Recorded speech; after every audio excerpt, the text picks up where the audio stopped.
One day, marine biologist Thomas's family, his wife, Juliet, and their two children, Cassandra and Benjamin, set sail on a yacht voyage in the Caribbean Sea.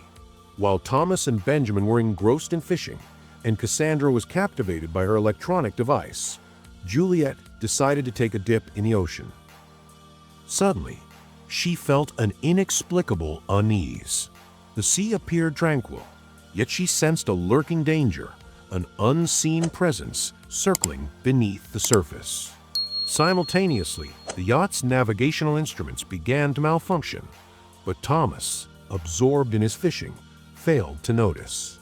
Juliet's apprehension intensified, culminating in a terrifying struggle against the unseen force pulling her away from the yacht.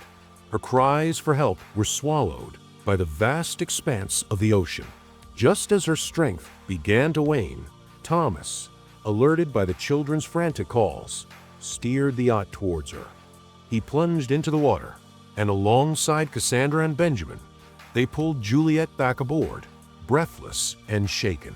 Thomas, though relieved, expressed his concern over Juliet's disregard for their established safety protocol. Always inform others before entering the water. Juliet, contrite, apologized. The incident was quickly overshadowed by Benjamin's 13th birthday. Cake, gifts, and laughter filled the yacht. Cassandra captured the joyous moment with a photograph. Moments later, her phone buzzed. It was her boyfriend, inquiring about her swim. Abruptly, the call was disrupted by a violent storm raging on the shore. Cassandra relayed the news to her parents, a knot of anxiety forming in her stomach. Then, the yacht lurched violently. They rushed to the deck to witness a horrifying sight. The sea was teeming with dead whales, their massive bodies impacting the hull. Thomas theorized that the storm had disoriented them, but their presence posed a grave threat to the yacht's stability. He bravely ventured into the water to assess the damage, returning with a laceration on his shoulder, a souvenir from the propeller. Juliet, ever resourceful, tended to his wound. Thomas explained that the yacht's propeller shaft was likely damaged by a whale's tail, leaving them stranded. Cassandra attempted to contact help via radio, but there was no signal. Thomas surveyed their provisions. For days of water, their location, however, was within a busy shipping lane. Rescue was probable. Then, an ominous sight appeared. Glowing objects streaking across the sky, plummeting towards them. Thomas, with a surge of adrenaline, restarted the engine, narrowly evading a direct hit. The objects, now clearly visible, were fragments of a disintegrating satellite. A ferocious gust of wind struck the yacht, sending the instruments into disarray. The family huddled inside, securing themselves with life jackets as the yacht was tossed about like a toy. A high-pitched, ear-splitting sound assaulted them, causing nausea and nosebleeds. Thomas fired a flare gun, a desperate plea for help, but it was swallowed by the storm. They endured the night, battered and bruised. Dawn revealed a scene of utter devastation. The yacht, miraculously afloat, was perched precariously on a rocky outcrop. The ocean had vanished, replaced by a barren, stony desert. Thomas, attempting to comprehend the impossible, consulted his compass. It was malfunctioning. He realized the Earth's magnetic poles had shifted. The sea had receded, exposing the former seabed. Cassandra, overwhelmed by the realization that humanity might be lost, retreated to her cabin. Juliet meticulously inventoried their dwindling supplies. Benjamin, in a gesture of hope, released a cluster of colorful balloons into the empty sky. Thomas, refusing to surrender, worked on the radio. Miraculously, he received a faint signal. A voice crackled through the static. Nato, the captain of a submersible who had survived by remaining submerged. He warned them of the impending return of the sea, a cataclysmic event. He urged them to seek higher ground. Juliet prepared the family for a perilous journey. Thomas inquired with Nato about the possibility of rescuing his children. The submersible was small, and Nato had lost his co-pilot. He could only accommodate one passenger. After a heart-wrenching negotiation, Thomas convinced Nato to take both Cassandra and Benjamin, providing him with their coordinates. He promised to meet them within 2 days. As they readied to depart, a solitary figure approached, a dog by his side. Thomas approached him, offering water. The man, after accepting the water, viciously attacked Thomas, plunging a crude spear into his chest. Juliet, horrified, rushed to her husband's aid, but the dog obstructed her path. Frozen with terror, she watched as the man inflicted further harm upon Thomas. Understanding that her husband was beyond saving, she retreated back to the yacht, the man in pursuit. Despite a wound to her arm, she managed to ascend aboard.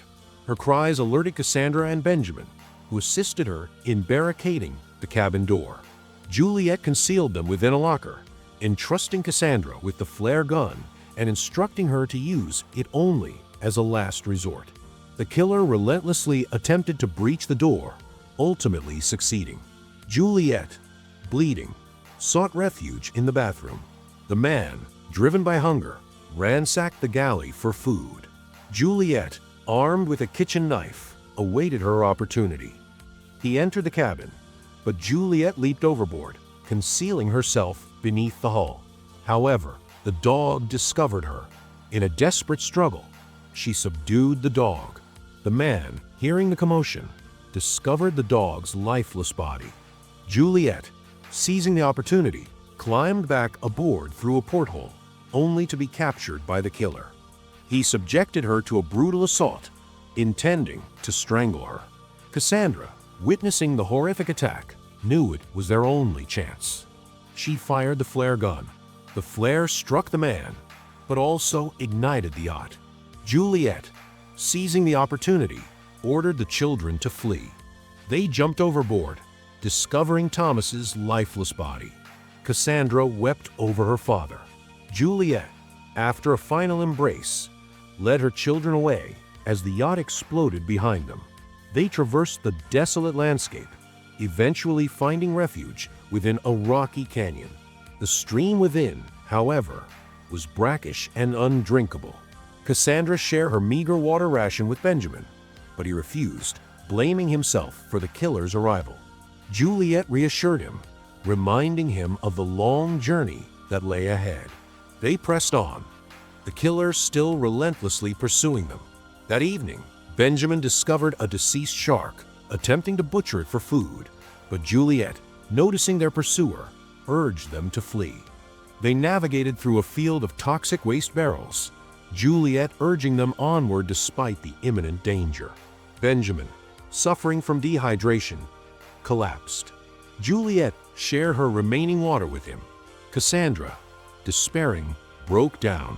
Juliet, resolute, compelled them to continue. They discovered the wreckage of an aircraft, a temporary haven.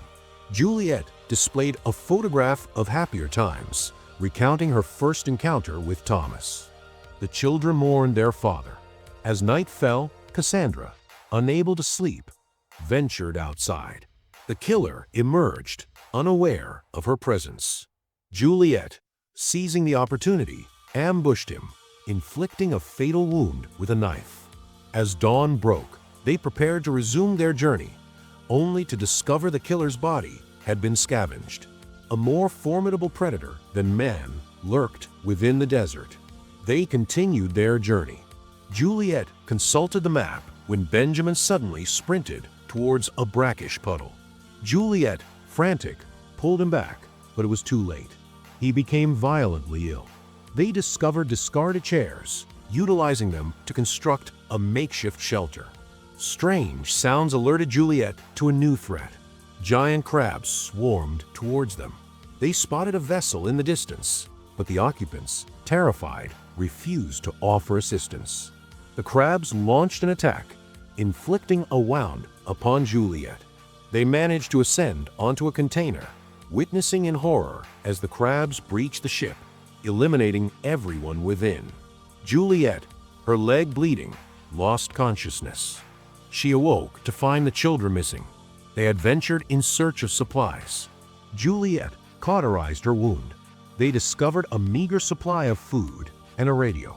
Juliet contacted Nato, who confirmed the imminent return of the sea.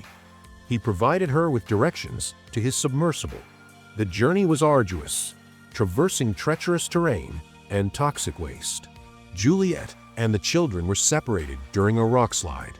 Juliet implored Cassandra to save Benjamin. They reached the submersible, but Nato, mortally wounded, was the sole occupant. He instructed them to board, but Cassandra refused to abandon her mother. She returned, locating Juliet battling the crabs. Together, they reached the submersible as Nato succumbed to the onslaught of the creatures. As they boarded, a colossal wave appeared on the horizon, engulfing the land. The wave propelled the submersible far inland, depositing it within a ruined city. The family emerged, bearing witness to the devastation wrought by the returning sea.